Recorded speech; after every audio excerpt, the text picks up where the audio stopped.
It is the dry season in Northeast Thailand.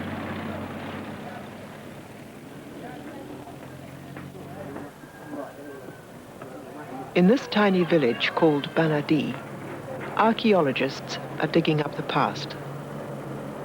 With the help of a New Zealand university, their findings are turning the prehistory of Asia upside down.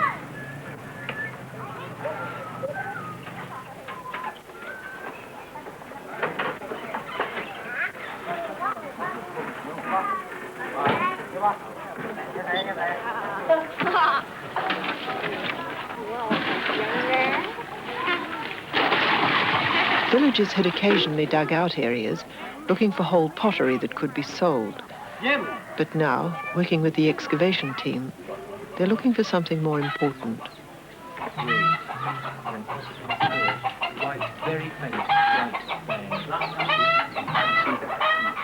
Charles Hyam, an anthropologist from New Zealand, and Ampan Kijnam from the Thai Fine Arts Department are directing the dig. Reaching a depth of 4 meters, a time long before the first cities, they're trying to piece together a picture of the changes in human behavior that lie at the root of our civilization.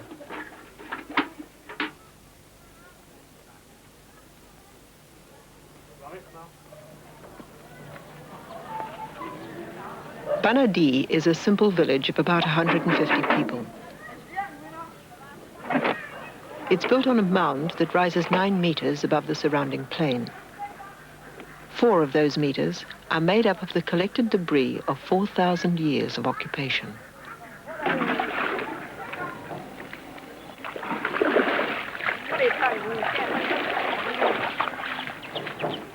The Great Khmer Kingdom that spans the border between Thailand and Kampuchea to the south was always thought to be the work of invading people from India, and it was assumed that these same people brought with them the technology and forms of civilization. Until, in 1975, in a village called Ban Chiang, the late Chester Gorman revealed the presence of a much earlier civilization in Thailand. It was not just the beauty and the variety of the things in themselves that caught the imagination. That they existed at all suggested a different shape to the past. But fame brought these things into great danger, and many sites were looted and lost. To continue the work, test digs were put down in a dozen sites before Banadi was chosen. There are many points that decided us. I think probably the most important is that we were aware from the villagers that it was going to be a deep sequence. They explained to us when they looted what they found, and also that they hadn't looted the whole site. So there was certain areas where we could work. Human bones that have never seen the light of day harden in the sun. To rebuild the world in which they lived, we'll need every clue that can be recovered. The hopes and fears of a society surround the dead. Graves hold more than bones, and infinite care is needed to read it correctly. One of the messages that's come out of the last 10 years of research here is that the dating of burials by radiocarbon hasn't worked. The original grave was cut down into the earth, and soil surrounding the body will be a confused mixture. It's rather pleasing to hear those carbon samples from the sealed clay fixtures, isn't it? Yeah, they'll help. Well, there's another little whole pot, which we can reconstruct later.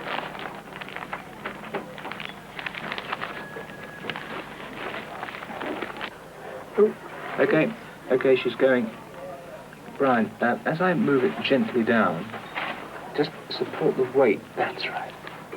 And just move it very, very gently towards me, right? And then ease it down in the middle. Good. Now, take the weight of the... I'll take the weight here. You get that edge here. I'll get this. Right. Carbon from grave sites may be misleading for dating, but there's still a great deal that can be learned from the bones themselves. Details of sex and age, health and diet. Well done.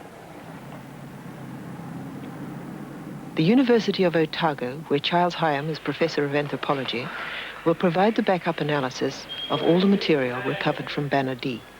At last, we've got some of the human material in Dunedin. I thought you'd have a quick look at some of it. And this is from your last excavation? That's right. Just the first few pieces. They had quite a harsh diet, from the look of that.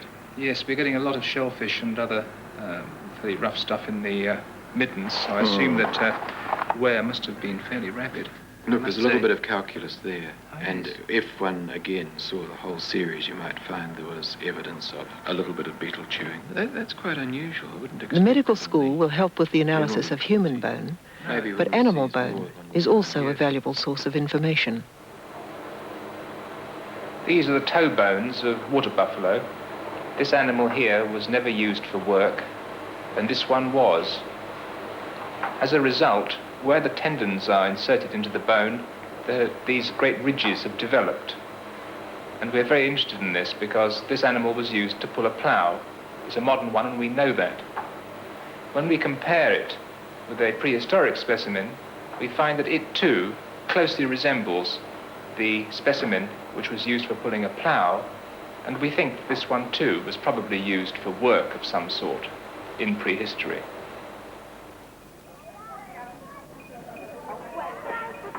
The domestic water buffalo's history here is nearly as old as Banadi.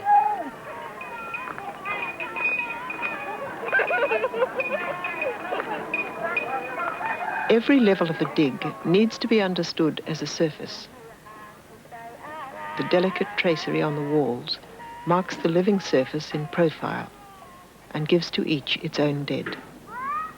This is a baby's funeral casket.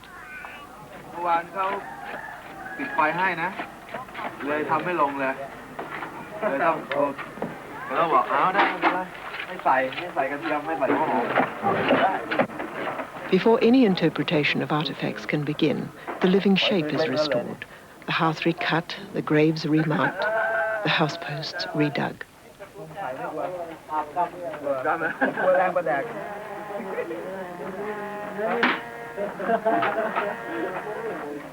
From within the dig site, every fragment is recovered. Every bucket of soil is passed through a sieve.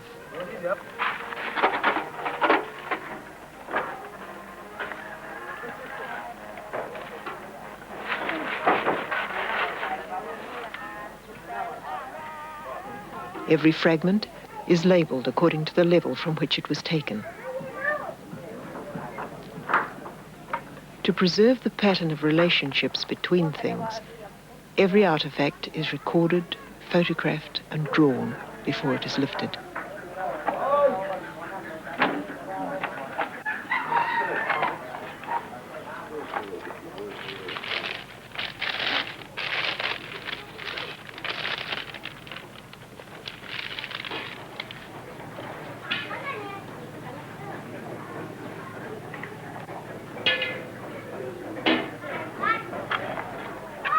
From within a grave cut, all soil is washed and fine-screened to recover every fragment of shell or pottery or bone, everything that might give life to the society that is re-emerging.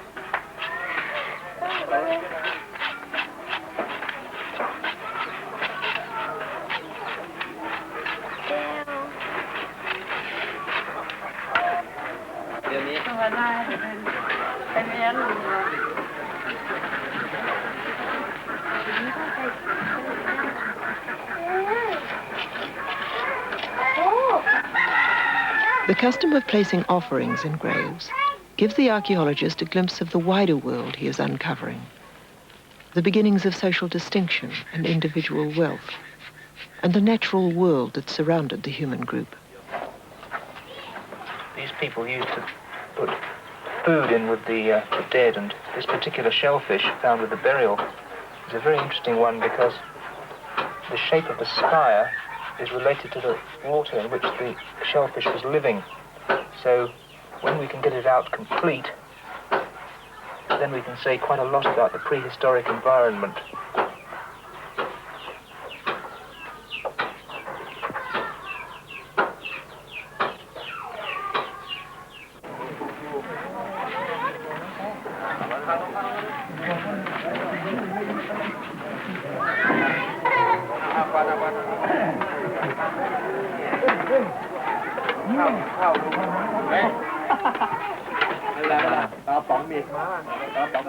Banadi means good rice land, and the village still lives by farming rice. For 4 months, the excavation crew of 16 students from Bangkok and New Zealand were accepted into a community that was a living commentary on the past. My picture is of a very small village, perhaps 10 or 15 households, living on stilt houses made of bamboo, living in a forested habitat next to a permanent lake with a small permanent stream flowing right past the village, and that they were cultivating rice along the swampy margins of the lake and maintaining domestic cattle in the forest margins as well. Human settlement has helped to change the climate in Banadi. It's drier now. Thousands of years of paddy farming have cleared the trees, and Banadi is beginning a new chapter.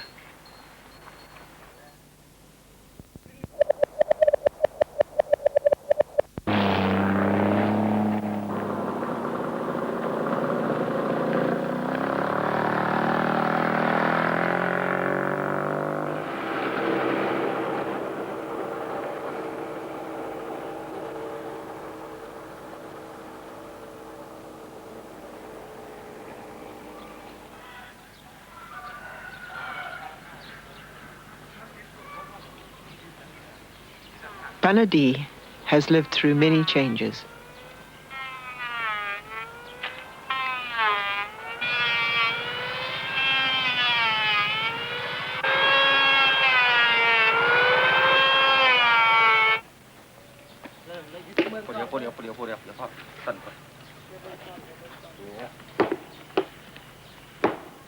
Metal technology in Banadi dates from the very beginning of the site.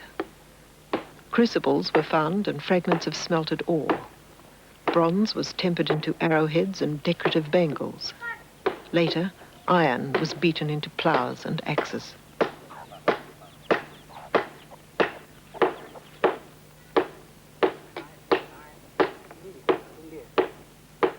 One of the problems here is going to be determining precisely what part of the burial this anklet belongs to, because the bones up there are so disturbed, probably in prehistory. We may not be lucky enough to find out whether it is in fact part of an anklet or a bracelet, but one thing we can be sure of is that the burial must have been cut from up there, because you can see the cut in the section, which is rather nice. Femur? Yes. The femurs are at right angles to each other, and the bones are in and out of this whole pot here. So it may be that someone dug a post hole down into them during the prehistoric period, and that accounts for the disarray that we see in front of us.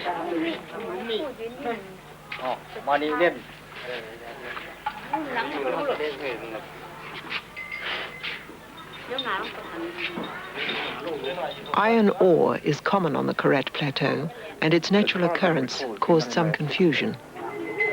So this would be remarkably early, if it turns out to be iron.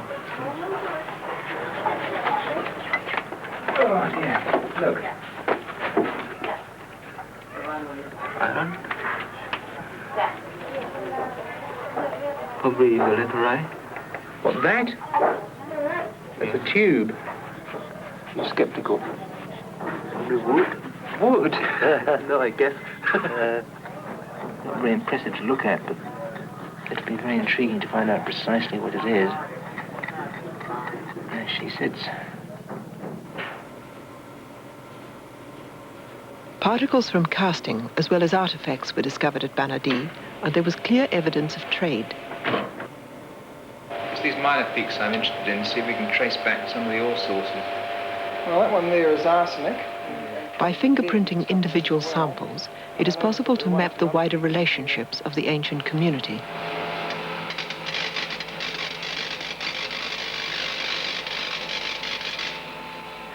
Interestingly enough, in a thin section, we found that several of the strings of copper had tin in them. Oh. Well, John, this is absolutely terrific, because for years we've wondered whether people were trading ingots of copper and tin or whether they were trading ore. And I think this is the first time that we've actually come across evidence that they were trading ore. Where do you think the ores come from? I wish I knew. Before exchange can begin, the imagination must reach out to the new possibility. People never thought that Thailand or Southeast Asia was important. They felt that innovations came here from India and China. What excavations here and in adjacent territory is showing is that there was a very early development towards food cultivation here, towards animal domestication, and indigenous developments too in the field of bronze technology and ironworking. This has come as a great surprise, and it shows that this area has a great deal to contribute to world prehistory, to the understanding the development of mankind as a whole.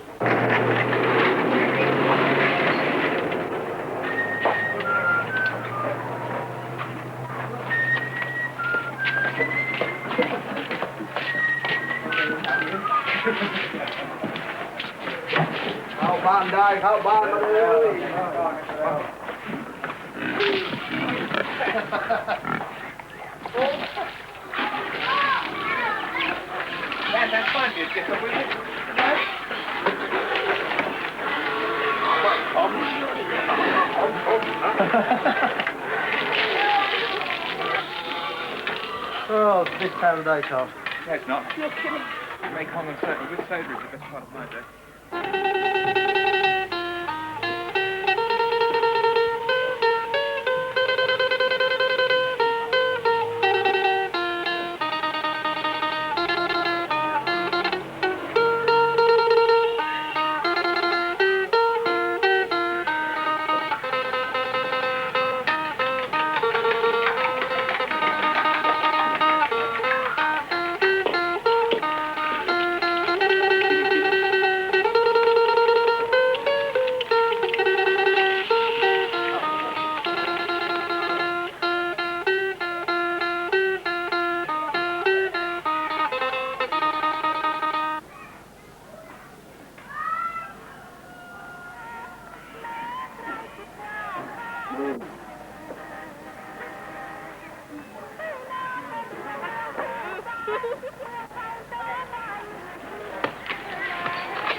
Everything changes and nothing changes.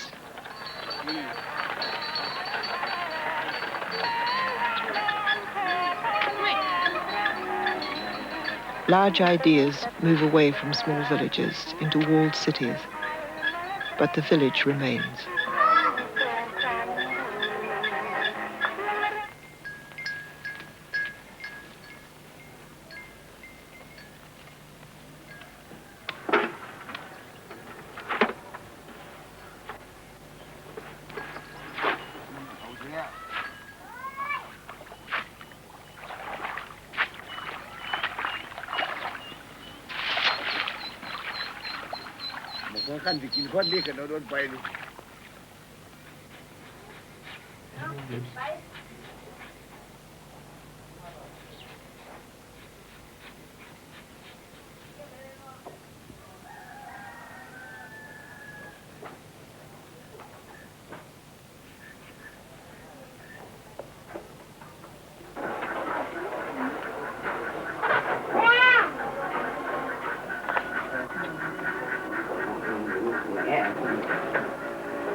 Pots, similar to those found in Ban Chieng, were found in Banadi, but whether they came by trade or imitation was not clear.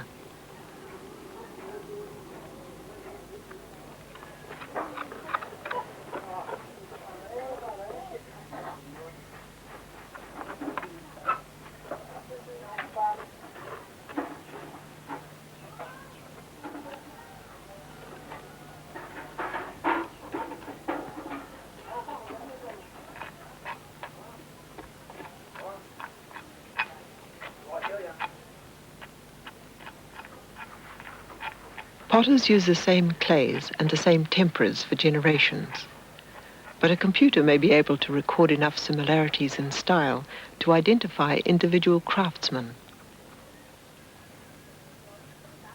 The shaping of the rim will hold the habits of the potter's hand.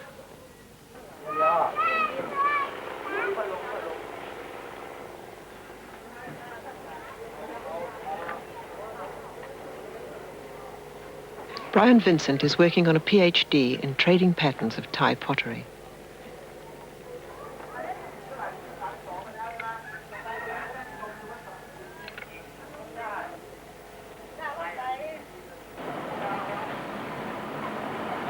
At Dunedin, his analysis will map the geographical range of the clays found at Banadi.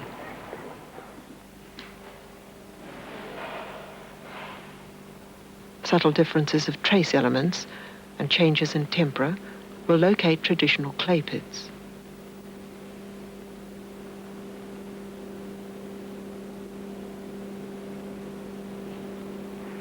Pots, reconstructed from hundreds of sherds, will show firing techniques and the methods used in making them.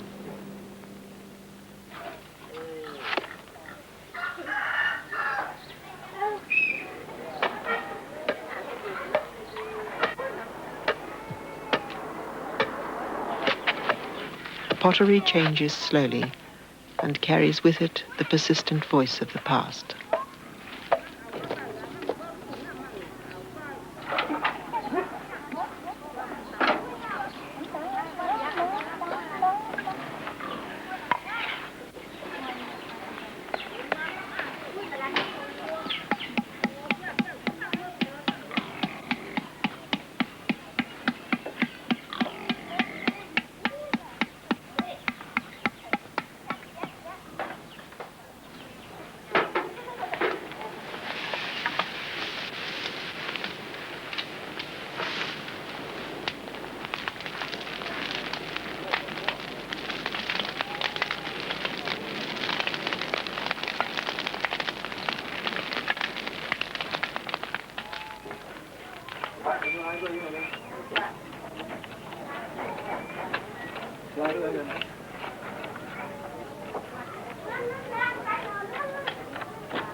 Now, if you can just try to ease it up a little towards me. Okay, with a bang. There we go. Well, that's nice. That must be about the first time anyone's lifted this up for 1,000 years. Do you want to hold it? There you go. Now, Job, let's see if we can pop it in here. Banadi has become a window in time, Pop it on the ground. and through it, archaeologists are trying to see more clearly into those changes in human behavior that grow towards civilization. Get up, take it up.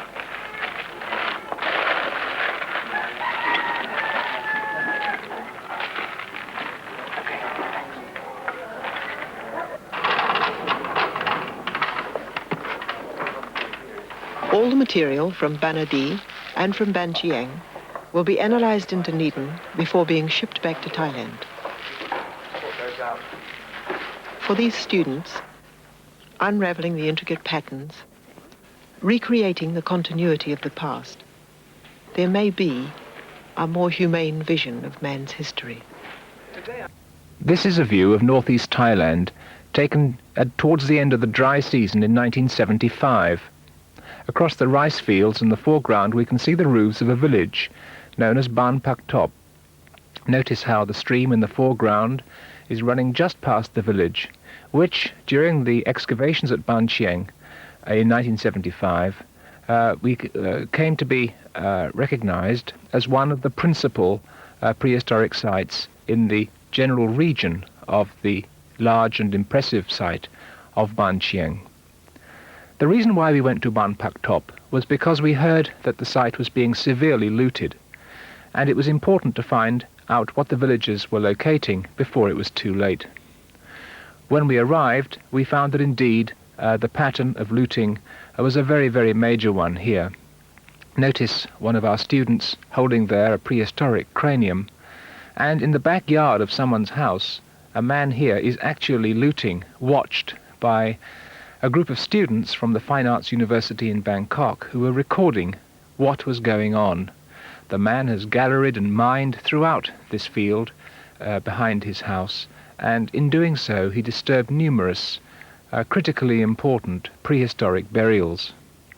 An important feature of this site of Ban Pak Top is that it's early, and the pottery, which we see here, is representative of amongst the earliest of the phases documented during the 1974 to 75 campaigns at Ban Chiang. A characteristic of the pottery from Ban Pak Top is that it's a black lustrous colour, and that it has at the midpoint a large cordon which has received jabbed impressions all round. During the course of our work at Ban Pak Top, we found that the villagers were not only excavating in their back gardens, and indeed anywhere available, but they were even excavating along the sides of the roads and gallerying and mining underneath them to find these superb examples of early prehistoric pottery.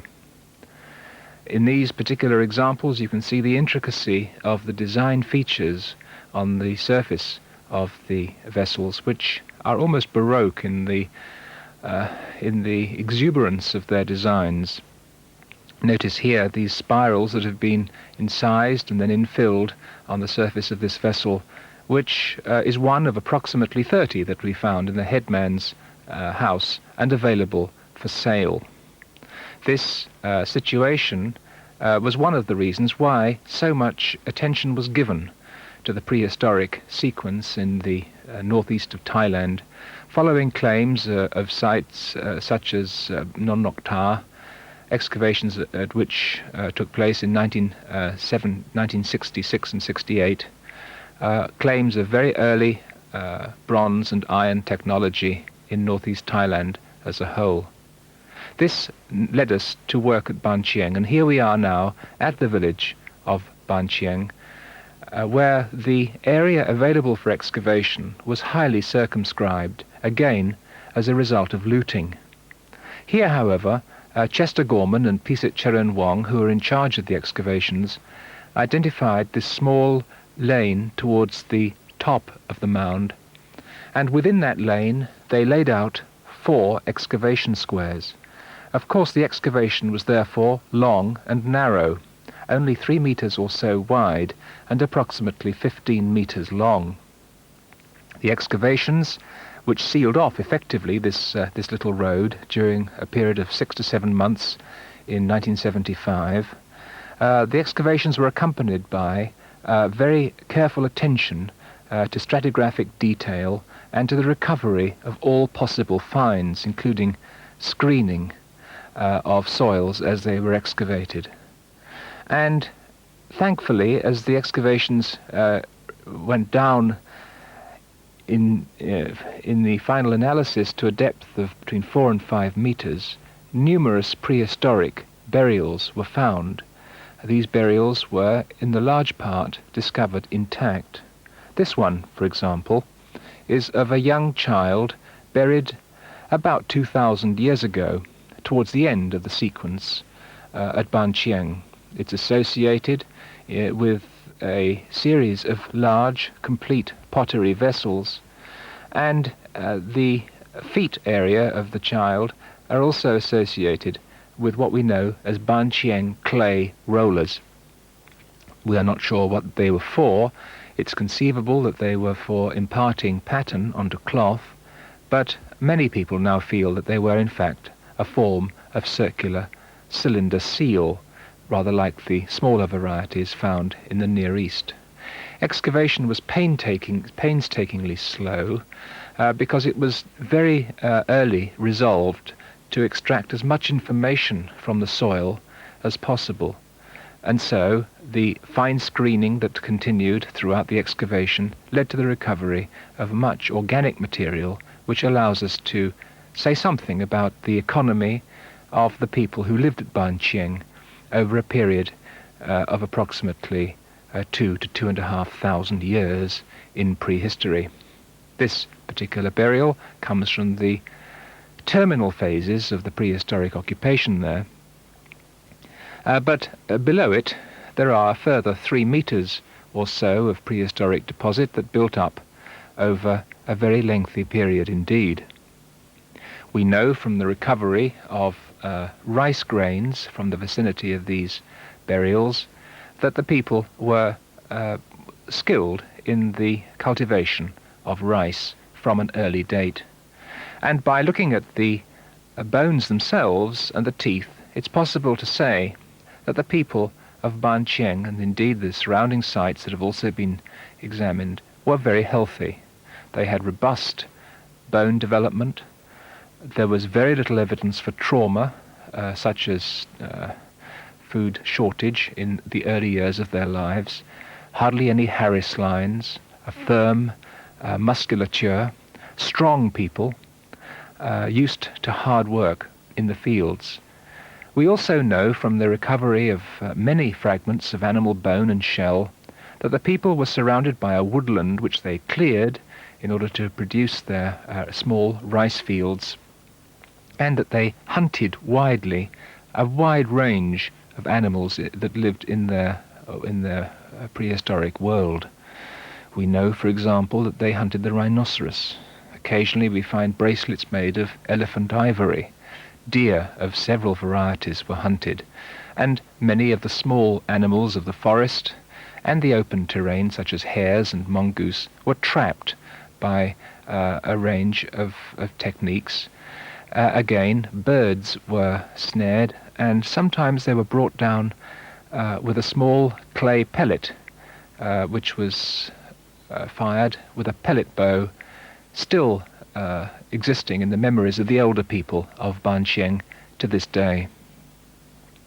We were very careful when excavating at Ban Chieng to recover soils from the intestinal area, as you can see here, so that these too could be scrutinized for any remains that may conceivably have been associated with the person's last meal. This is one of the many aspects of laboratory work which is continuing in the laboratories of the University of Pennsylvania and the Fine Arts Department in Bangkok to this day. Over 10 tons of material were in fact shipped around the world for analysis, and the majority of it went to the University of Pennsylvania, Chester Gorman's home institution, where a group of American and Thai graduate students and professionals have been working on it. One of the principal questions posed by the excavators of Ban Chieng was the establishment of a good chronological sequence in order to assess more closely the extent to which metallurgy, the casting of implements of bronze and iron, were undertaken at these small village communities of interior Southeast Asia. And for this reason, of course, many radiocarbon samples were taken from Ban Chieng in order to throw light on this particular aspect of the prehistoric sequence there. The actual dating, and I think it is possible here to make out the complexities of the problem. The actual dating was to some extent based on the acquisition of charcoal from the vicinity of graves. And when the radiocarbon samples were scrutinized in the following their return from the laboratory, it became clear that there were problems associated with their interpretation. Thus, the actual digging of a grave is bound to disturb and relocate soil, so that charcoal found in the vicinity of a body like this one doesn't necessarily date the actual interment. In fact, it might date events earlier or later than the actual burial. Another problem faced by the excavators at Ban Chieng was the fact that much of the soil in the upper layers was disturbed by insects, and in particular a species of beetle which nests in softer soil, such as that in graves, and in building the nest it accumulates soil and fragments of charcoal and builds a round ball in which it lays its eggs. And the relocation of soil over a period of hundreds of years by this species of beetle has led to a marbled effect in the soils, which have blurred clear stratigraphical development. And this makes it very difficult in interpreting dates that come, as you see here, the collection of charcoal for radiocarbon dating into the aluminium foil for protection. This makes it very difficult, of course, to interpret the dates when they do come back to you from the laboratory. The initial interpretation of the chronology of Banqiang was that bronze was there from a very early date indeed, possibly from the beginning of the occupation, and that it dates to the 4th millennium even, the 4th millennium BC, which makes bronze as early as anywhere in the Near East, in fact anywhere in the world. Subsequently, further and more refined analyses of the stratigraphy of Banqiang have suggested that bronze came into the sequence rather later than was initially thought, and probably was established in the small village communities of Northeast Thailand by at least 1750 to 2000 BC, possibly even a few hundred years earlier, but for that we have as yet no direct evidence. Chester Gorman, who tragically died as the material was being analysed in his laboratory at Philadelphia, was an extremely careful and skilled excavator. And he and his Thai co-director, Pisit Charoen Wong, developed a technique of excavation at Banqiang which, as a result of an intensive training program funded by the Ford Foundation for young Thai archaeologists, developed a technique which is now widespread in the, as it were, second generation of excavations in Thailand. It involves basically, of course, careful scrutiny of soils for changes of texture or colour, and thereby the development of a cultural layered stratigraphy. But where there are no clear changes in stratigraphy, as happened in the earlier excavations at Banqiang, it is necessary to subdivide on an arbitrary basis into units until clear changes in stratigraphy occur and are visible for recording. And when burials are met, as they are here, they are very carefully recorded, both with photography and with drawing each stage of the process of revealing the burials. Fortunately, the conditions for the preservation of bone at Banqiang are very good indeed. The pH of the soil is just right, and here we see Gene Kennedy, one of the excavators, actually removing the little epiphyses, the articular ends of the child's long bones for subsequent analysis in the laboratory. Each one, as you can see, being identified to its burial, its depth, and precisely where it was found relative to the skeleton as a whole. And now the left humerus of this child is being uncovered. It is characteristic of the latest burials belonging to what Joyce White has called at Banqiang the late period.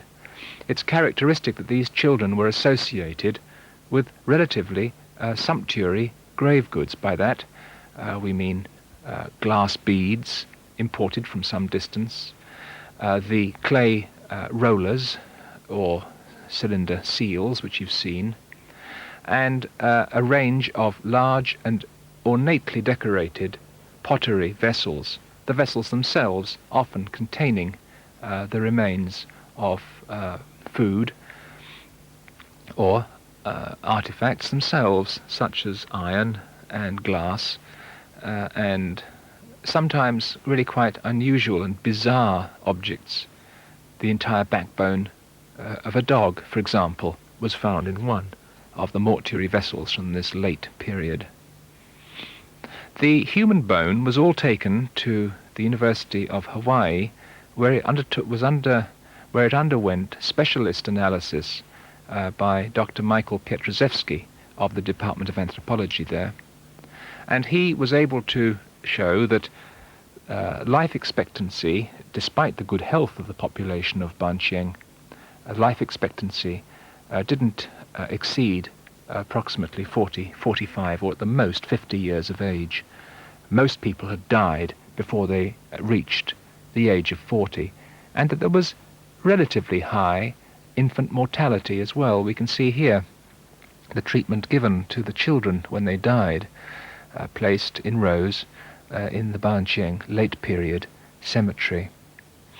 The effect of the analyses of Pietrzewski upon our understanding of the way of life of these people was very profound, because it enabled us, amongst other things, to appreciate the degree to which the economy of the people, their rice cultivation and their hunting, was able to sustain them in a relative abundance of food. You can see here how one of the children of Ban Chieng, placed underneath the complete, in this case red-painted or red-slipped pottery vessels, and associated there with the jaws of a pig in the foreground, were well provided for. Indeed, the interment of a human being with the remains of presumably a sacrificed animal was a recurrent characteristic of the burials at all phases at this important site.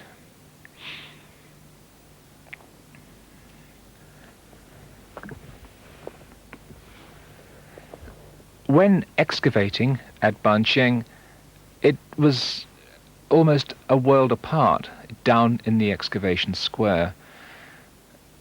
Outside there was the background noise of the village, the pigs and the cockerels crowing, the people passing, but one was soon lost in one's concentration on the objects at hand.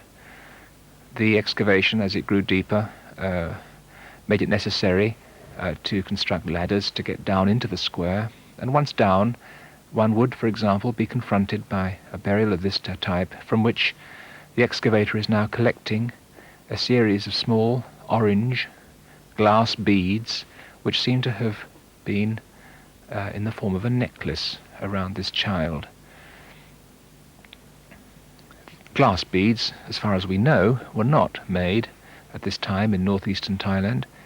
The knowledge of glass probably reached Southeast Asia from India in the last few centuries of the first millennium BC, and to find glass beads in Ban Chieng at this period not only helps us to date this particular period, which probably commenced from about 100 or 200 BC, but also tells us something of the exchange patterns of the people and of the objects which they regarded as being desirable.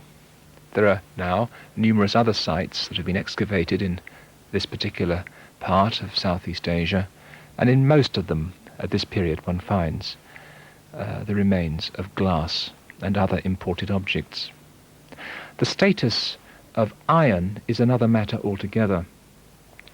It was with this late period at Ban Chieng that iron became relatively abundant, and nearby sites such as Ban Ardi, excavated by the University of Otago in New Zealand and the Fine Arts Department, it was found that, again, in this equivalent late period, iron was not only present, but it was locally cast.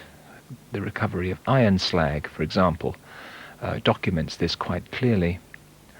In the preceding period, which Joyce White has called the middle period at Ban Chieng, one finds very little iron, and when it is found, it takes the form of bangles and spears. The spears being made, the spear heads being made of iron, the hafts being made of bronze. And this is particularly interesting because it may be that the earliest iron at Ban Chieng takes the form of imports, and the later iron in the late period is that which was locally cast from about 200 or 300 BC onwards. Here we see another late period child's burial, and this one is associated with the disarticulated remains of a dog. The dog's skull here was placed inside a pot, and it is in fact one of the very few complete dog's crania from Southeast Asia in prehistory. Beyond it you can see three of the noted Banqiang rollers now being excavated very carefully. They are, as you can see, deeply incised. The clay of which they're made has been fashioned with a hole through the middle, and they're usually, in the late period, if not exclusively, found with children's burials only. And one does not find these rollers in the middle period or earlier at Banqiang. They're a particular and diagnostic characteristic of the late period. A whole set of them are found there in association with a piece of charcoal, in fact several pieces of charcoal, which will shortly be, as you can see, placed into its polythene container and retained for possible radiocarbon dating. This child, associated with a pot which contained the remains of the dog's skull, was obviously in burial associated with a degree of ritual attached to the dog. We're now looking at the set of dog's paws which were found over the child burial. The excavation also uncovered the dog's rear limbs, which we can see here running from top left to bottom right, and the dog's rear limbs, disarticulated from the rest of the body, are placed over the child's chest. The excavator is here working now underneath the dog's limbs and is beginning to uncover the remains of the child. The child's cranium, of course, being very fragile, has long since been crushed. Notice there the red slipped pottery underneath the vessel containing the dog's cranium, which is characteristic of this late period at the site of Banqiang, a lustrous red painted and polished ceramic style. Now we follow up the limbs of the child, over it placed those of the dog. It was a relatively young dog, about a year or 18 months of age, when it died. And the jaws of the dog were removed and placed alongside the child. The actual excavation of this burial, this late period burial at Banqiang, took approximately 2 weeks. It's a very long and a very taxing, absorbing procedure. One never knows quite what one is going to find next.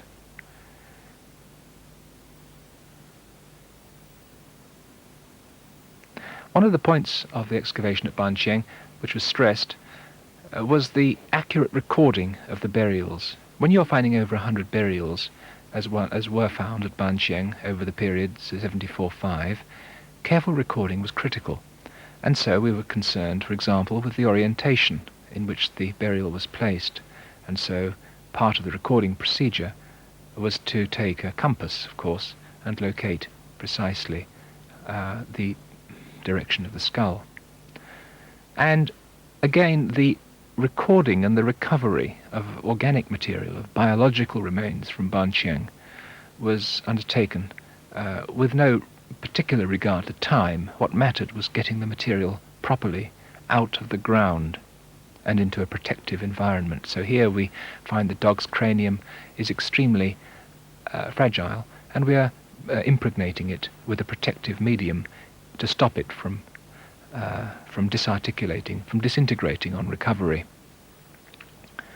Giving it time to dry before a second coat is applied, we return to the object at hand, which is now here, in fact, the recovery of the dog's forelimbs, the paws of the dog, which were chopped away from the limbs, the rest of the limbs, and placed alongside the child.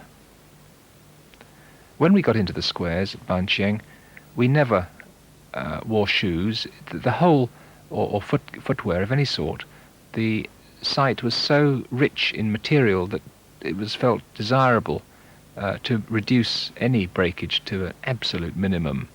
And of course no smoking was allowed in or near the squares in case ash filtered down and contaminated the radiocarbon samples.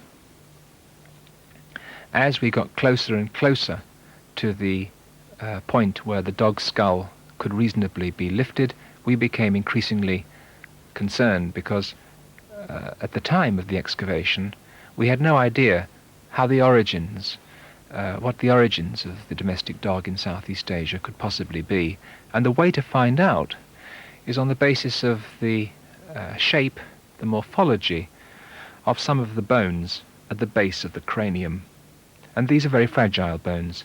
So if we were to find out more of the origins of domestic dogs in Southeast Asia, we had to recover the crania in as complete and as protected a form as possible. Hence the care. And in fact, what happened was that this skull formed the center point of an article on the prehistoric dogs from Banqiang, which revealed without any doubt that it was descended from a wolf. A breath of relief, a sigh of relief, as it comes out in one piece. Now for packaging. There was always the possibility that this dog was domesticated from the local jackal. There are no indigenous wolves in Southeast Asia. The fact that it comes from a wolf shows it's exotic to the area. It must have been introduced by man. The nearest areas in which dogs are found locally to be descended from the local wolf is in fact central China, central coastal China, where the local species of wolf, Canis lupus chanco, probably is the stock from which early Chinese domestic dogs are derived. We now turn to the excavation following the recovery of our canid cranium.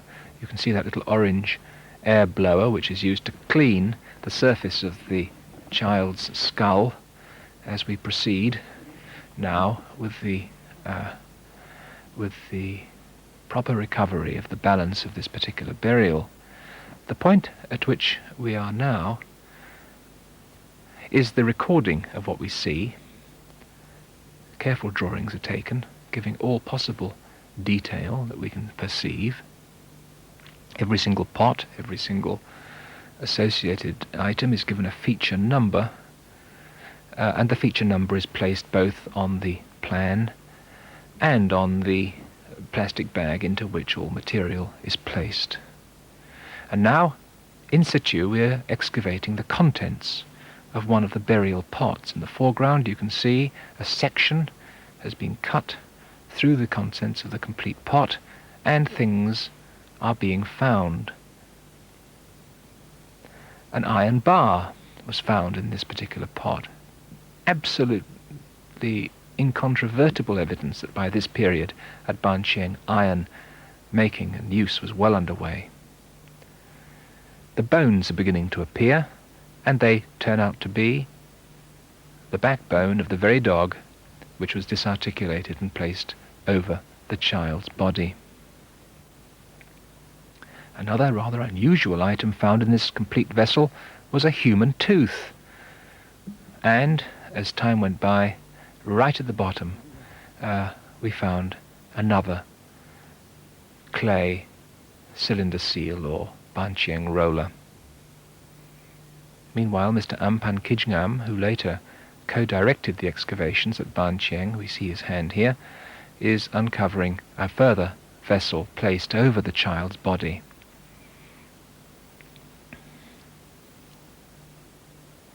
While this particular recovery is proceeding, 3 other squares are being excavated at Banqiang, and Chester Gorman and Pisit Cheren Wong are keeping a general eye on all the material being recovered, keeping a detailed site notebook,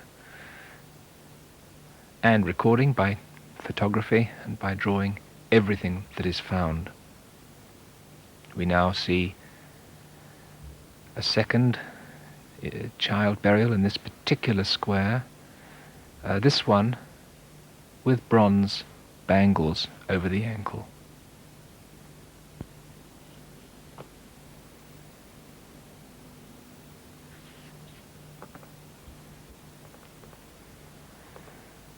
The recovery of the clay roller from the base of the pottery vessel associated with the child's burial is now complete. We see that it has the same curvilinear pattern to it, as in fact was found on some of the contemporary late period red painted pottery, which is such a feature of the site of Ban Chieng during its late period. So again, the material is carefully packed for subsequent drawing, recording and analysis. We might ask a series of questions at this point. Is that particular clay used to make the roller a local one or not? It has to be thin sectioned to find out whether it has any relationship to the local varieties of clay that were used for making pots at the village of Ban Chieng. And here, as we cross the square, we find further excavations in progress. Here we have, in fact, the director, Chester Gorman himself, in the orange shirt, undertaking work on a child burial in this very same square. Chester excavated like this as often as he possibly could. He was a very careful and diligent excavator of Ban Chieng, and his interest was very much with excavating as well as with recording. He was not one of the directors who stands aloof from the work going on in each square. He was an inspiration to us all. His enthusiasm was boundless, and the way in which he taught the Thai graduate students who came up in their own language the importance of their own cultural heritage and the importance of the prehistoric sequence in their area of prehistoric development of Southeast Asia was, as I say, a great inspiration. He was also responsible for all the photography on the site. He liked to be sure that he had really good, crisp excavation photographs. And again, he developed this technique at Ban Chieng of a grid over which, placed over the burial to ease the drawing of the material as we went down through each stage of uncovering one of the burials. This is Debbie Kramer, an art student who assisted with the recording of burials, and as we shall see, each stage of the uncovering of a particular burial was recorded in this manner. It took time, but time didn't matter. It was a timeless excavation at Ban Chieng. Gorman and Charan Wong were working on the absolute fringes, on the margins of knowledge in Southeast Asia at the time, and what mattered was the proper excavation of the material. And the fact that the excavations went on for such a long time was quite immaterial.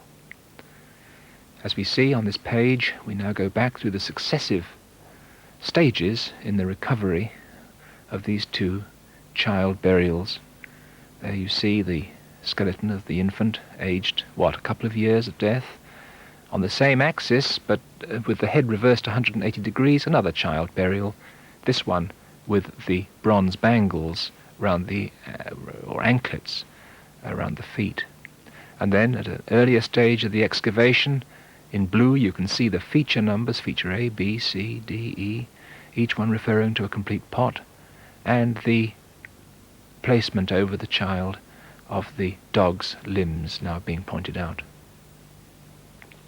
We go back again, another stage in the drawing, just a few pottery vessels, as yet hardly any bone, but we know that we're coming down onto a burial. One knows that with the recovery of the first vestiges of a complete pot, and it's that which we see on this, the first drawing of this particular burial at the site. A fortnight of excavation has now been compressed into 4 drawings. On the other side of the square and beyond, further work is proceeding. It's almost all been lifted now, just the human backbone, a few ribs, and we have another burial, as it were, in the bag for analysis. Ban Chieng is a large and prosperous village.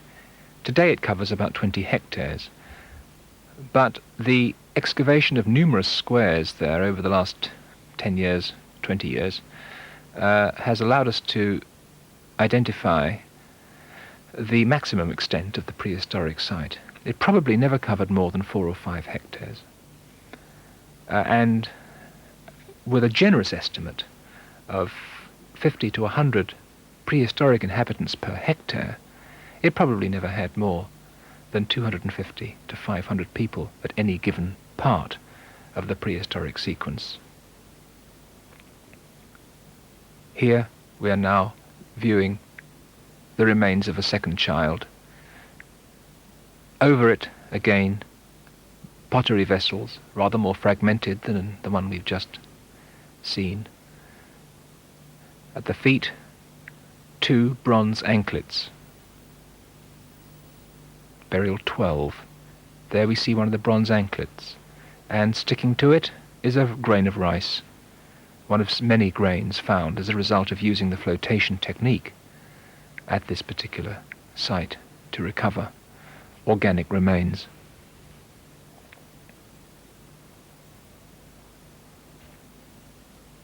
So Banqiang in prehistory never grew to become a town, or even a city. It was always a small village.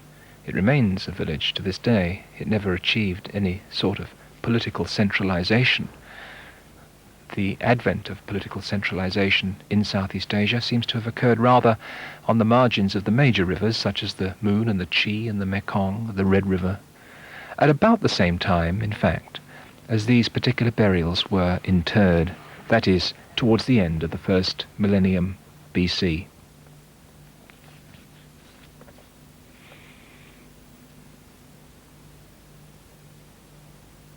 These village communities weren't static. They didn't remain unchanging. At the very earliest part of the Banqiang sequence, for example, we don't find bronze, and the ceramics are quite different to those which we find later. They're rather like the ones we've seen already from Ban Pak Top at the bottom of Banqiang, and changing styles occurred with time. It was during the earlier part of the early period, at a guess, and it's little more than that at the moment, between 2 and 2,500 BC, the first evidence for bronze is forthcoming at about the same time as one picks up evidence for bronze in the Red River Delta of Vietnam and at the mouths of the Mekong River itself. The middle period, which of course follows the early one, from about 1000 to 800 BC onwards, sees the first rare and possibly imported iron remains, and the late period witnessed a considerable increase in wealth at the site, possibly as a result of more intensive techniques of rice cultivation. As I said, Chester Gorman did all the photography at the site. You can see here, for each shot he records the direction, the camera, the exposure, and the object being photographed. All the colour film was dispatched as soon as possible to Bangkok for processing. It was back usually within the week. The black and white film was developed on site in a little dark room that Chet established in our house. We were particularly interested to find at the bottom of this child burial, burial 12, this hard red object which Chet is pointing out now with his dental probe. With excavation, it turned out to be a large iron artifact associated with this child. It had the form of a boomerang almost. It was a circular object, and its use confounded us during the excavation. But it's certainly a very large object, and its corrosion, here we see, incidentally, Chester pointing out techniques of excavation to one of the Thai graduate students with us. The products of the iron corrosion did in fact lead to the survival of string, a cordage which may well have been used to bind the child's corpse prior to burial.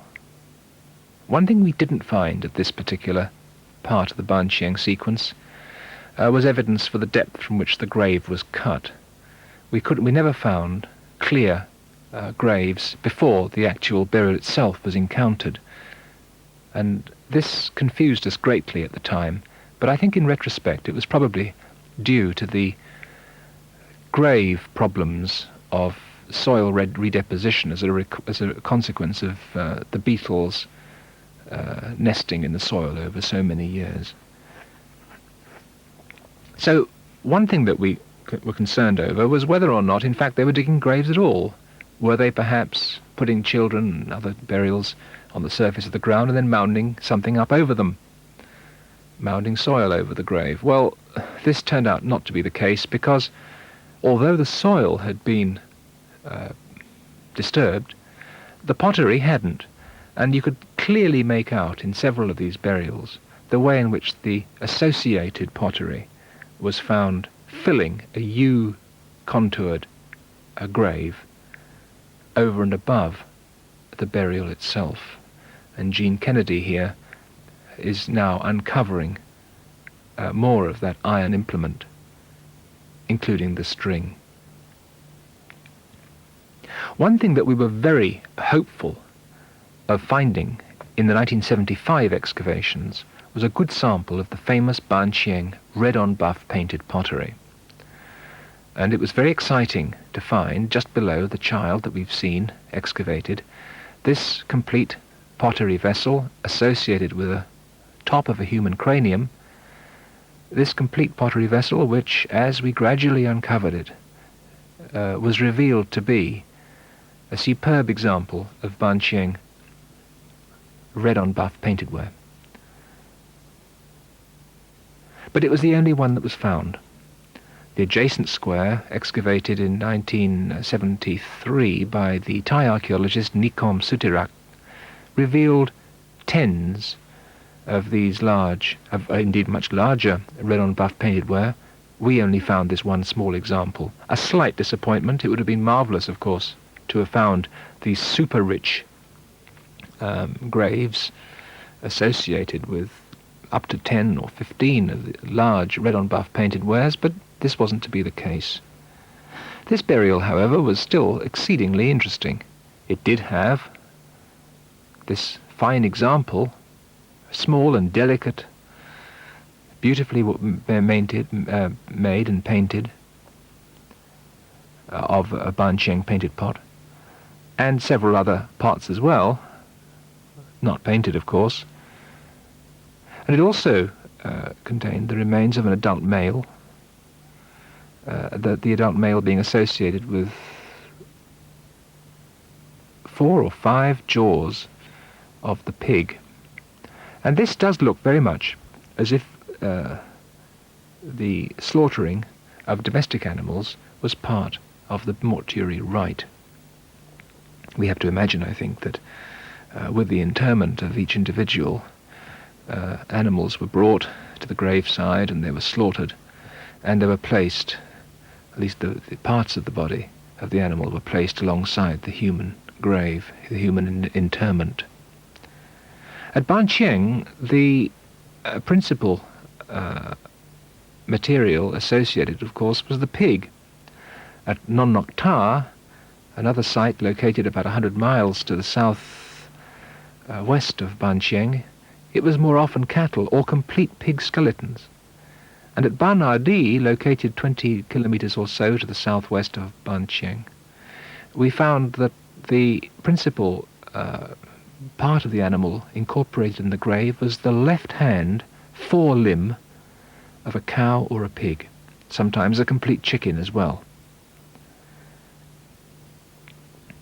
And when we look at the size of these animals that were associated with the human beings, we find that they were always smaller than the local wild variety, which tells us, I think, that the animals selected for slaughter were always from a domesticated herd, from the very beginnings of the occupation of the site.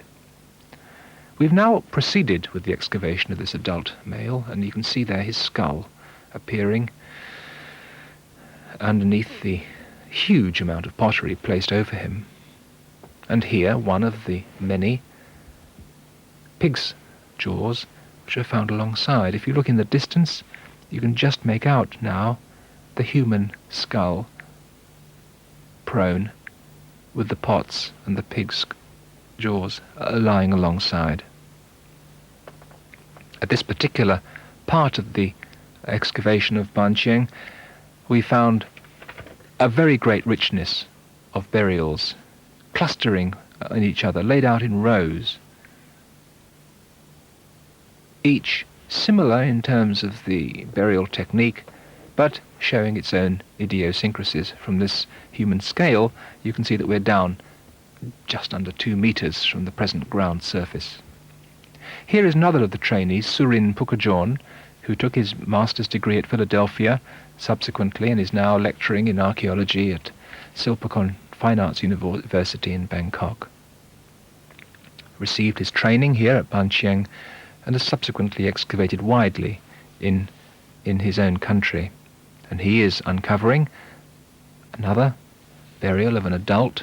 You can see the skull now appearing through the soil, the teeth shining white, surrounded by complete pots again, buried at about the same time as the individual associated with the complete red-on-buff painted pot. That red-on-buff style is very interesting because we find that it was common in the nearby Chi Valley throughout much of the first millennium BC, and yet appears almost as if the result of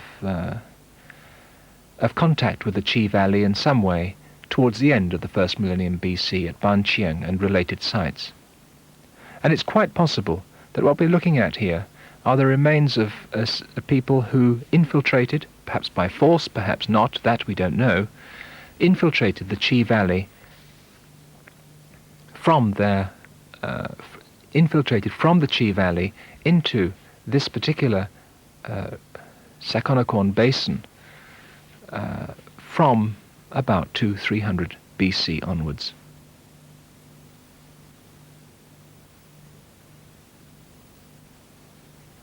We're now scanning across the square, trying to distill the richness and the concentration of the material 2 meters deep underneath that little village path.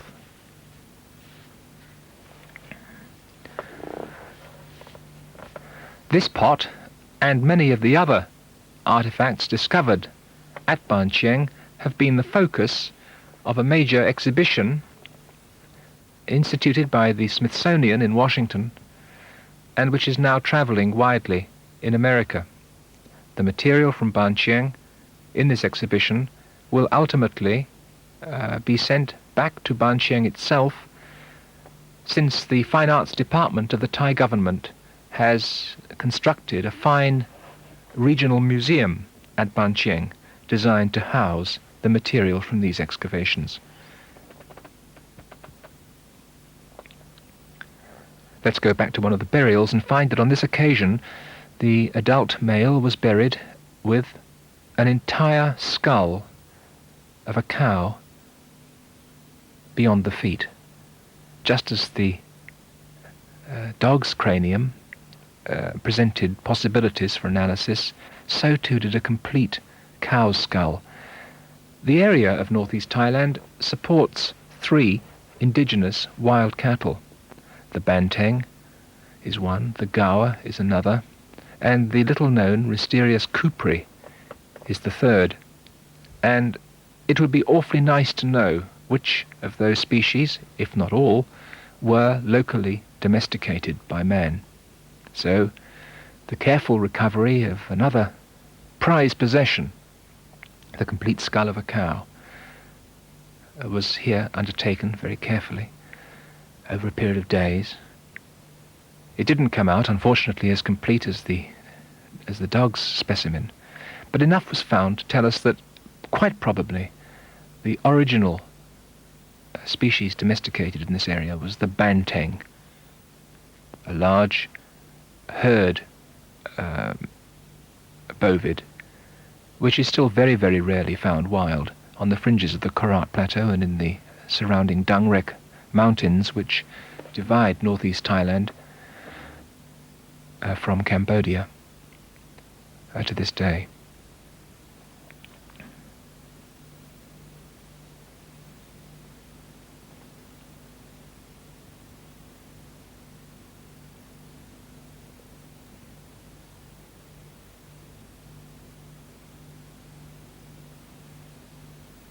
We see there, again, the skull beginning to appear as the fragments of pottery are removed.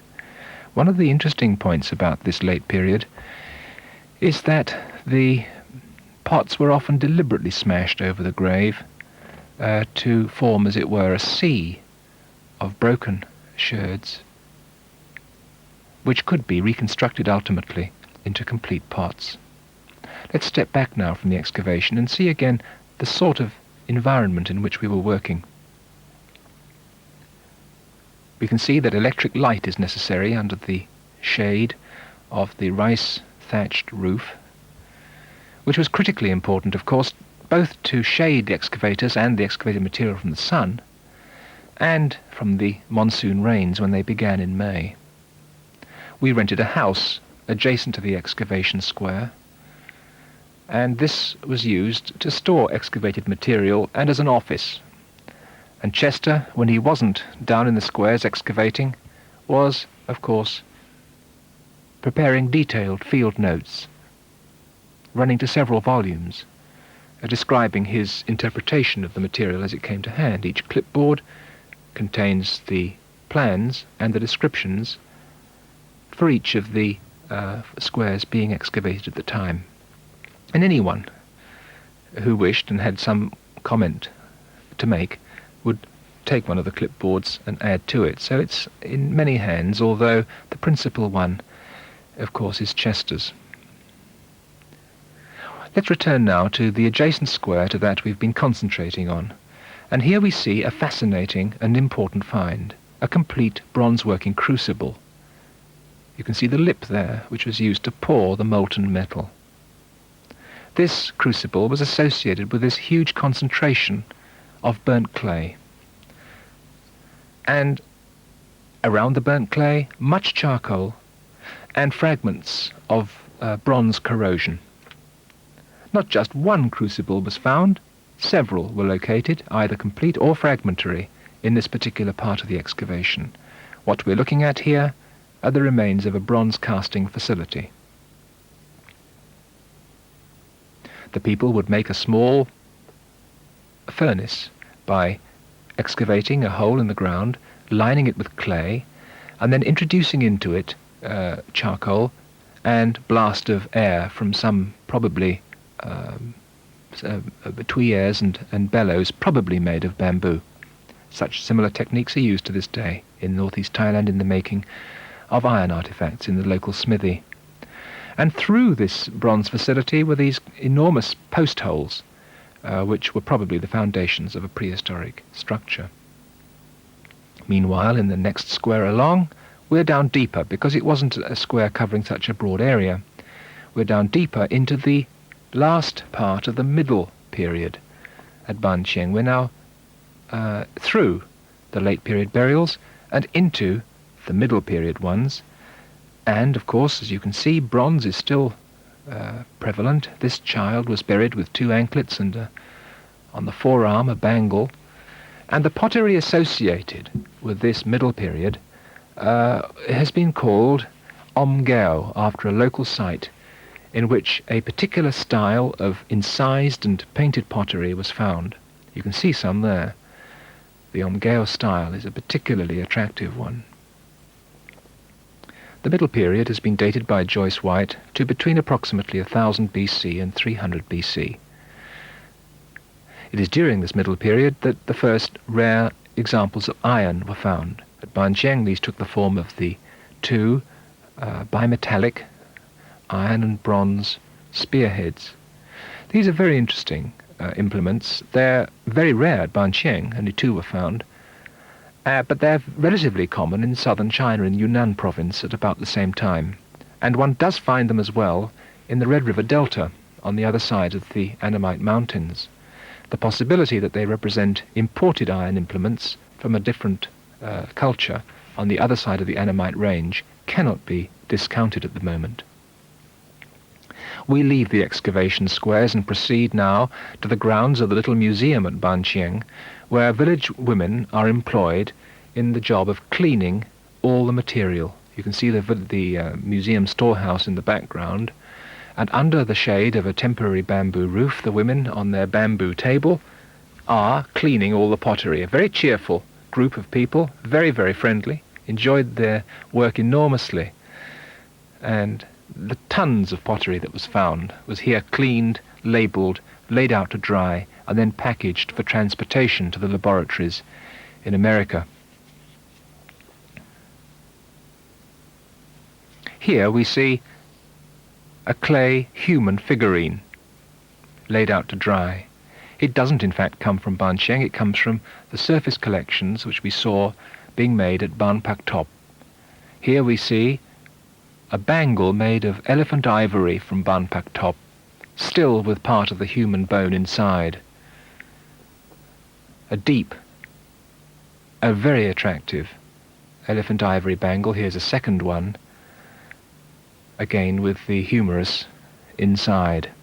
Another figurine, missing the head, but still clearly recognizable as human from the site of Ban Pak Top, and more of that superb early period black pottery from the site, with the applique cordon at the midpoint of the vessel. It's now evening at Ban Chieng. It's dark outside, the dogs are barking, and we foregathered in Pisit Charoen Wong's house for a lesson. This is a training program. It's financed and sponsored by the Ford Foundation, and we see Chester giving a lecture on the late hunter-gatherer societies of the surrounding hills associated with the local, on the blackboard, the plains of Northeast Thailand with their early farming villages. A group of students is foregathered. It's hot. You can see that termites are in flight. They're attracted to the light of the camera, the white flashes. And across on the board, the lesson is in progress. And of course, as is always the case, there are problems with translation. Pisit Charoen Wong here, whose English is excellent, was able to help. Sometimes, however, recourse to the dictionary was necessary. I mean, you look up words like techno-complex in a Thai English dictionary, one doesn't normally find it. So words were borrowed from English into Thai to describe what we were finding.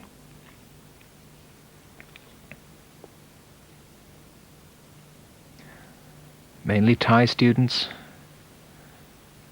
2 Americans as well.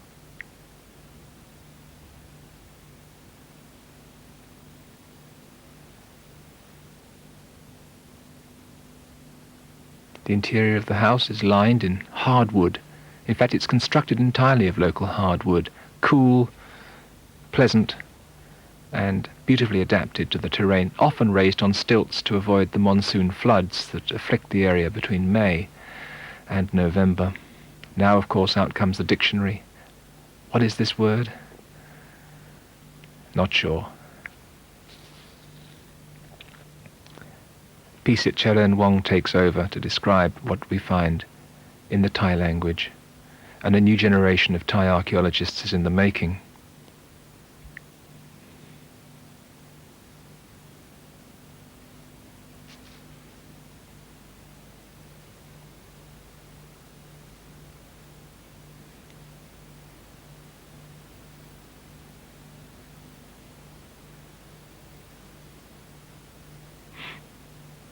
This procedure went on at Ban Chieng for over 6 months, and from time to time when visiting specialists were there, they too would give a lecture or a seminar or a series of talks on their particular interest. Michael Petrzewski came to talk about human bone.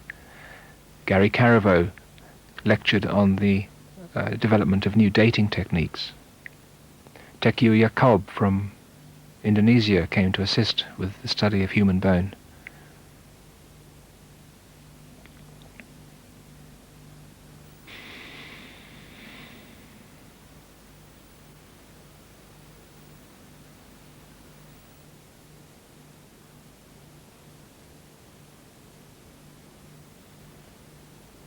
We now go outside the village of Ban Chieng into the sustaining area around it. It's early May, the end of the long dry season. The rice paddies in the foreground are parched and hard as concrete. Small areas are covered in local tough grasses that seem to grow on anything. One of the village dogs is out scratching its back on the hard soil. A small stream near Ban Chieng flows still. There are in fact 3 that have a confluence here at the village.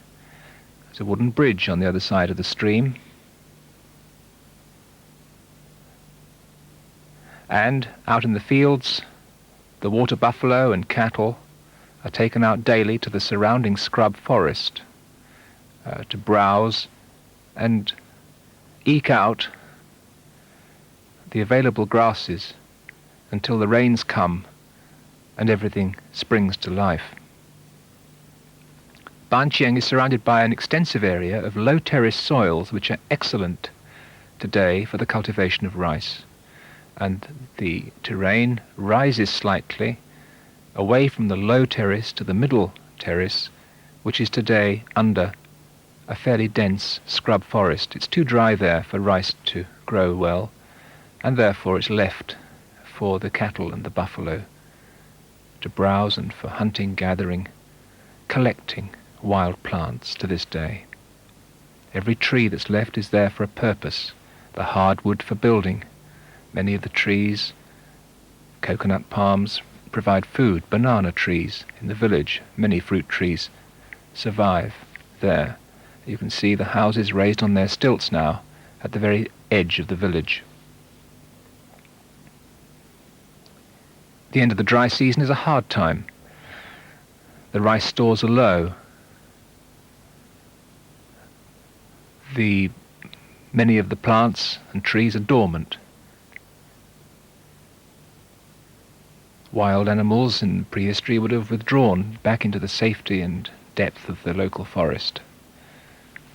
Everyone is longing for the rains to come. As May progresses, it becomes hotter and hotter. A shade temperature of just under 40 degrees centigrade is not unusual. It's a time of great difficulty and sloth.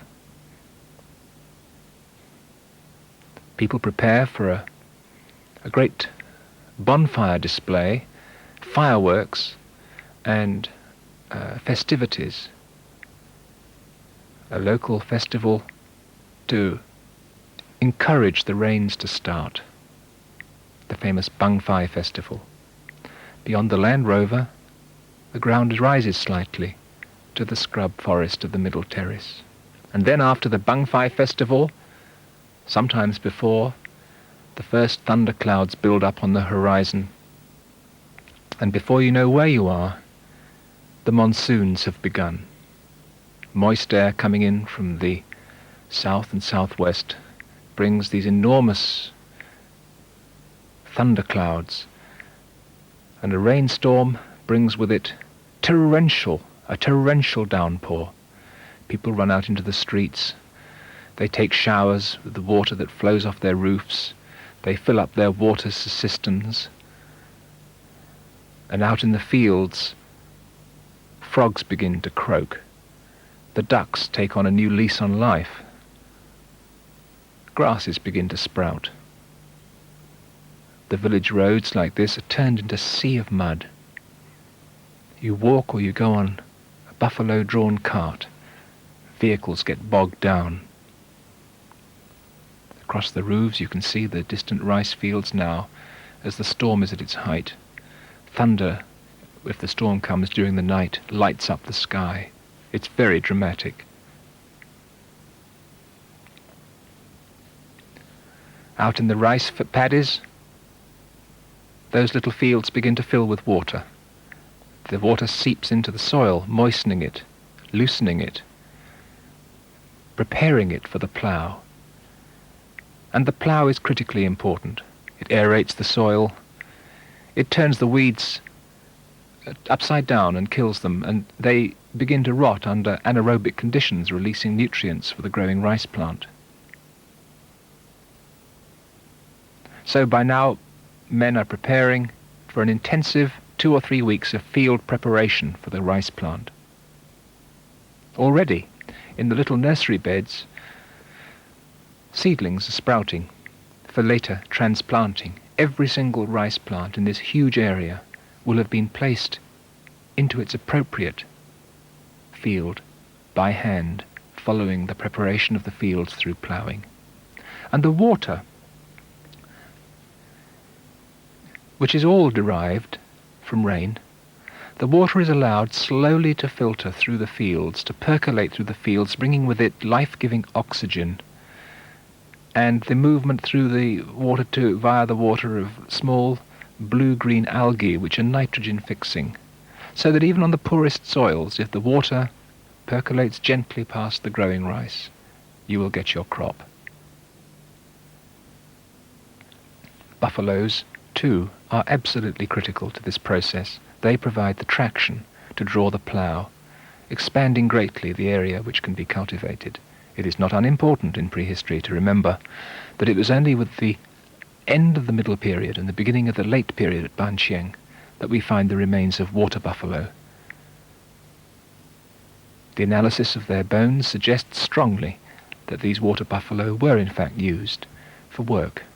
We find knobs of bone known as exhaustoses, which have developed in pressure parts of the animal skeleton, which were subjected to stress, following perhaps the drawing of a plough through these rice fields.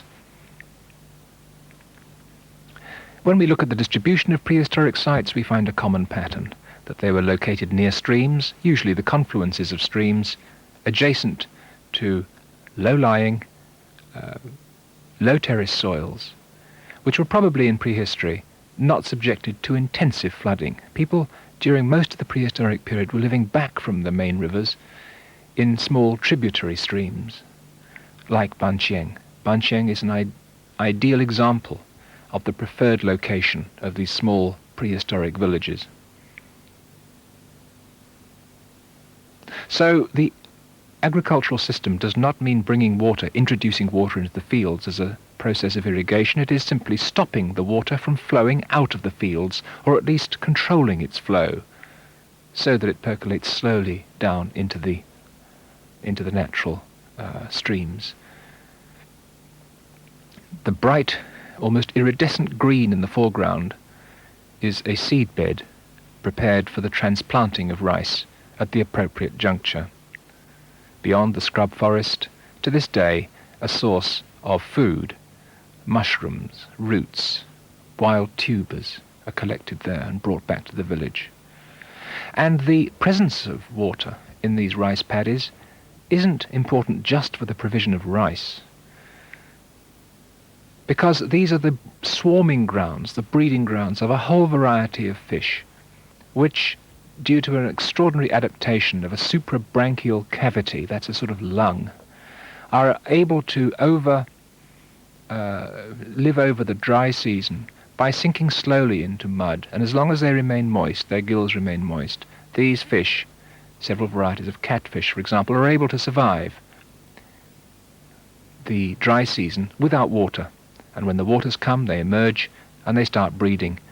And so the rice paddies are not simply a source of rice, they also supply fish and other varieties of plant life, of aquatic life. Shrimps, for example, little sandhoppers and things, all are collected.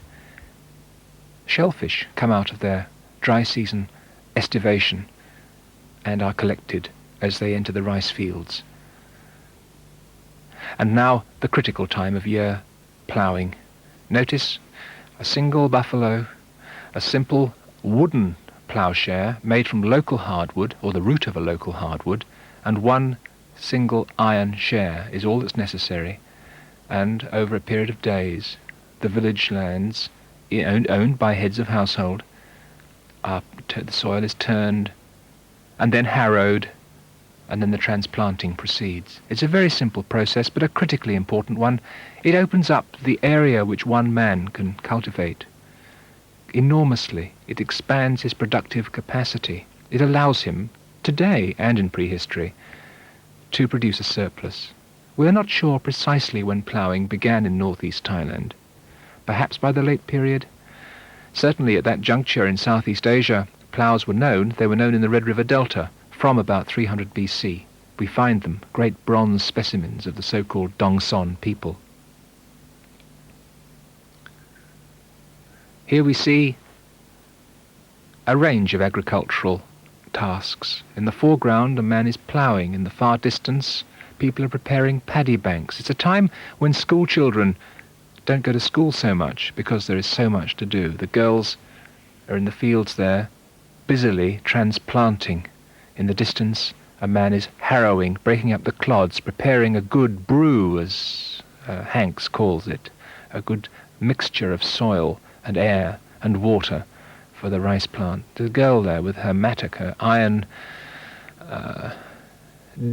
hoe, is repairing the banks between the family fields. Of course, the input of work into this system, the investment of labour, increases the value of the soil. It makes it possible by the investment of time and labour to improve one's facilities.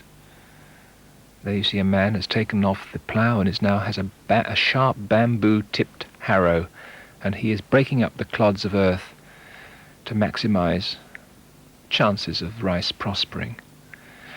During the course of the monsoon period, the rainy season, it doesn't rain all the time. Sometimes days will go by without any rain, and then you will be in the path of one of the thunderstorms, and over a period of perhaps an hour or 2 hours, the water will come down in solid sheets, and then a day or two may go by again before a further storm hits your particular part of this area. The time is now ripe for transplanting. They cut the heads off the growing rice to reduce transpiration problems.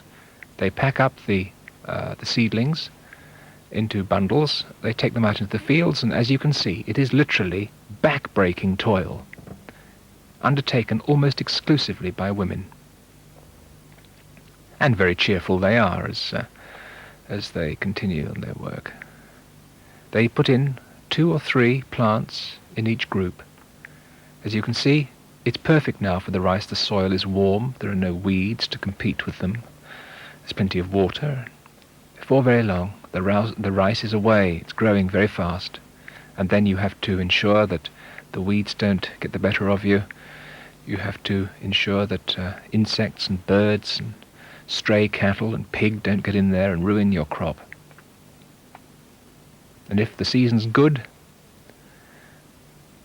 if there's plenty of rain at the right time, if you control your flow of water, there are no natural disasters, then come November, December, this area will be covered in yellow stubble as people have taken out their hand sickles and harvested their rice. They bring the rice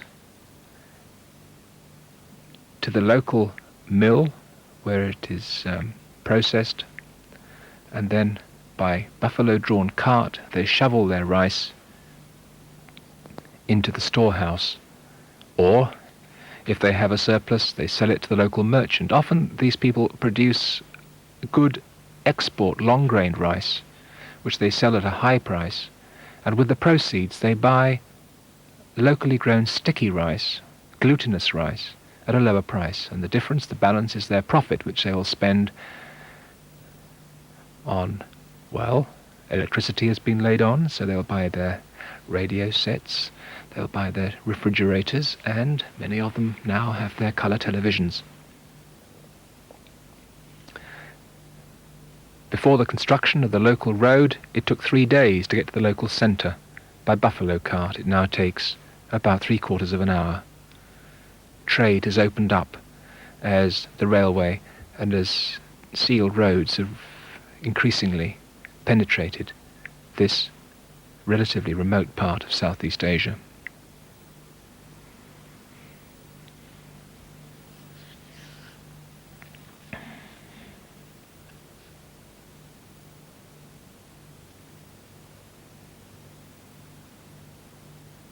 It's one of the most intensive times of the year in terms of work input. alongside the harvest, at the end of the long dry season, many of the men will have had relatively little to do. They will help in house construction, remove trees that have grown too high, or they will, if it's a specialist potting village, they will assist their wives or other members of the village in collecting clay and marketing their pots when they've been fired. It's an area which still retains much of the local handicrafts, the making of pottery, the weaving of local cotton into clothing, dyeing of it, cutting and preparing of clothes. And many men, too, have taken the opportunities presented in the Middle East and are now working as labourers in Saudi Arabia. So some villages now are seriously deficient of manpower. In fact, it's the great hope of many people, many families, that the head of household or older sons can get jobs in the Near East, in the Middle East, in the construction industry. Before the rice has been transplanted into this field, the woman and her child are taking advantage of the abundance of fish to obtain their evening meal. They've got a net, and they're walking simply with the net between them in the hope of getting enough for the evening. After walking up and down, they'll examine their haul. The daughter in the foreground has the locally made bamboo basket containing an aluminium cooking vessel, and I wonder what they've caught. Not enough, obviously. Oh yes, quite a good catch. Certainly enough to put on top of their sticky rice and to include with their condiments for their evening meal. When we excavated the prehistoric sites, we found enormous quantities of tiny fish bone from a variety of species, which must surely have been just as important a part of the prehistoric diet as it is today. But of course the recovery of such tiny fish bone requires very, very fine screening, and at nearby Barnardi a proportion of the soils were passed through a 1 millimeter mesh, and when we did that we found the remains of tiny fish as well as frogs, small birds, which, had we been excavating with the aid only of the human eye and without such fine screening, we would surely have missed. Here we have another fishing technique. A man has got a circular net with lead weights and he's casting it into the nearby paddy. But it's not a very good cast. He hasn't caught anything this time. In fact, he gives up in disgust and returns home to the village with his wife following, along the convenient banks which form walkways between the rice fields.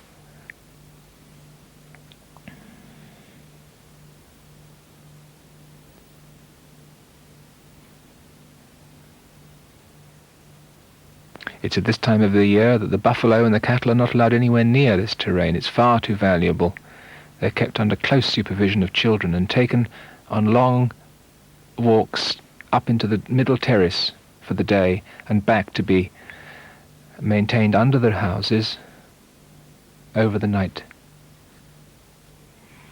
And when enough manure has accumulated under the village house, they'll fill a cart with it and take it out into the rice fields. But by now, the roads are well and truly churned up into deep ruts, and passage along them by car is very difficult. A rice store there, raised high above the ground. A house, likewise raised above the monsoon flood. This one not, built on a concrete base, a more modern house. Not so pleasant to live in. Beyond the rice store is still of the traditional variety. Banqiang is teeming with children. There's a large village school. Local industries, crafts include tailors. There are many tailors in Ban Chieng.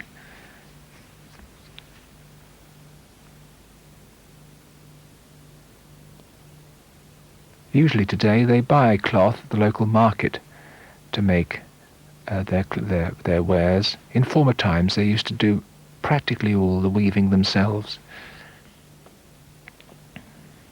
It's a very slow progress. That's how people crossed the area 50 years ago. That was the fastest and surest way of arriving. Here we find a woman practicing her traditional skills on a homemade loom. She's making a local garment known as a pasim by the tie-dye technique. She's already dyed the material, and now she's weaving it in the shade underneath her house. A dyeing craft. From the side you can see that despite the primitive characteristic of the loom, it is a very sophisticated weaving technique and a beautiful pattern, some of which are typical characteristic of individual village settlements, is appearing under her skilled hand. The dyes are often still local. And when it's finished, it will be worn as a pasim, like the garment she's currently wearing there. I bought that particular one in red. It cost $3.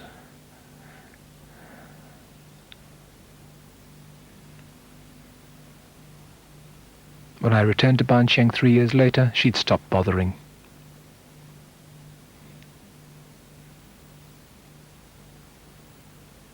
Which is a shame, because the material is very, very attractive, as you can see.